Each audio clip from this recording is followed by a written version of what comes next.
This video is brought to you by people who like, share, and subscribe to this channel. You can also support my work by buying me a coffee. The Fellowship of Guelphissauga continues, with the mayor humouring tiny homes to combat the Shire's incoming student surge. He had to find housing for the incoming surge of over 1,000 students on the university's residence waitlist this fall. After filling up the homeless hotels and failing to pave over our parks, the mayor looked to the tiny homes group for support. Meanwhile, in the university's ivory tower, the fat cats there were keeping quiet about their incoming student surge this fall. They were instead dealing with their own tent encampment on campus and their professors' silly comments online. Can Carly of Klassen and the Elder Elves do anything about the housing cost crisis? And will the mayor find housing for the incoming student surge? In the Council of Elders chambers, the Shire's housing cost crisis had hit the floor.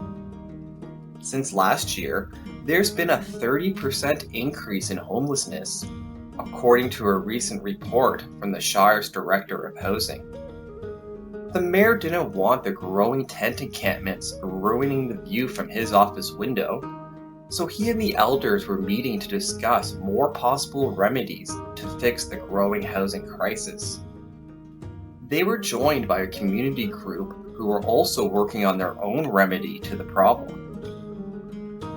A group of 9 people rallied behind the Tiny Homes Coalition and their housing proposal at the meeting.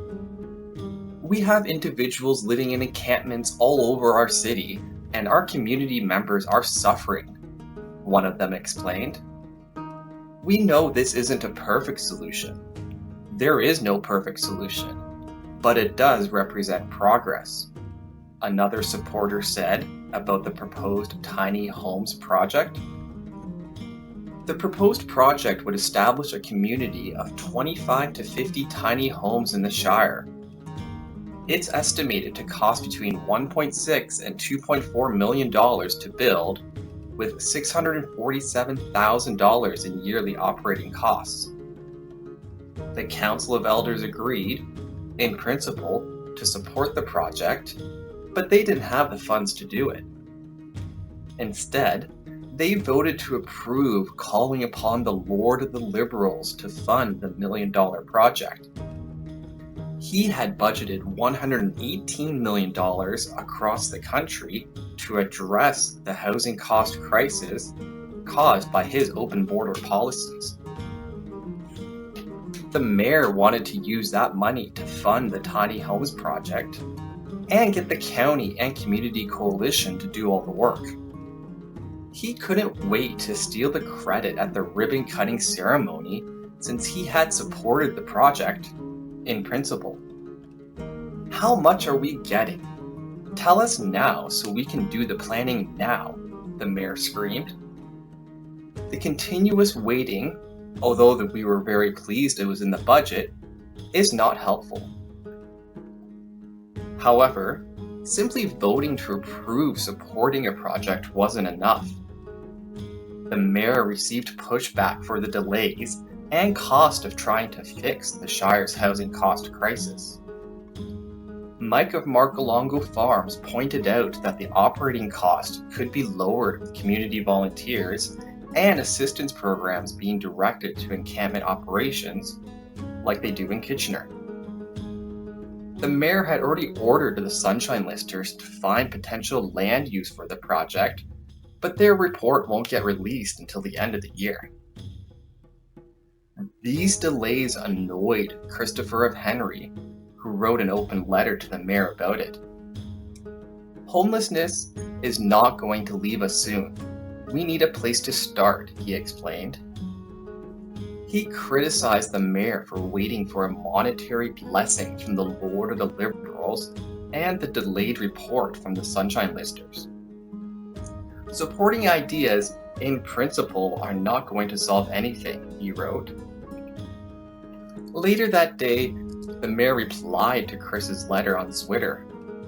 He claimed that the Council of Elders was working hard on the matter by voting to pass 5 motions indicating support. The mayor thought that was enough work for today and went to bed. The next day, the mayor woke up late in the morning after a sound sleep.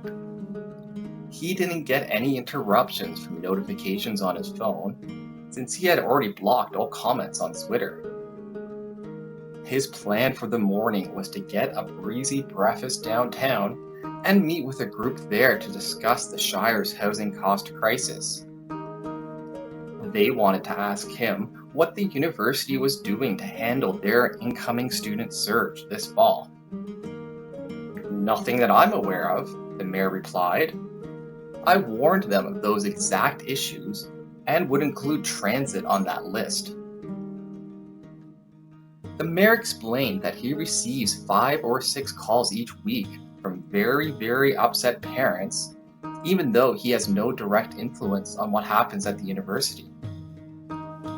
"I don't blame them for calling, because they're grasping at straws because they are from out of town," he said. When asked what current residents of the Shire can do about the housing cost crisis, the mayor said they should show support for housing projects, just like the way he supports the Tiny Homes Project, in principle. Meanwhile, in the university's Ivory Tower, the fat cats there were keeping quiet about their incoming student surge this fall. They were already dealing with another tent encampment on campus, and just like the mayor, they didn't want it to keep growing. Unlike the homeless students coming to campus this fall, the current tents on campus were full of global politics instead of local people. The university's fat cats called in their lawyers to clear out the political camp before it turns into an actual homeless camp. They served them a legal letter telling them to clear out right away, or else they would pursue legal action against them. The 2 people living at the political camp packed up their tents and left after the visit from the university's lawyers. They had successfully cleared out the political tent encampment on campus, but the incoming student surge remained on the horizon. Can Carly of Klassen and the Elder Elves do anything about the housing cost crisis? And will the mayor find housing for the incoming student surge? Stay tuned here to see.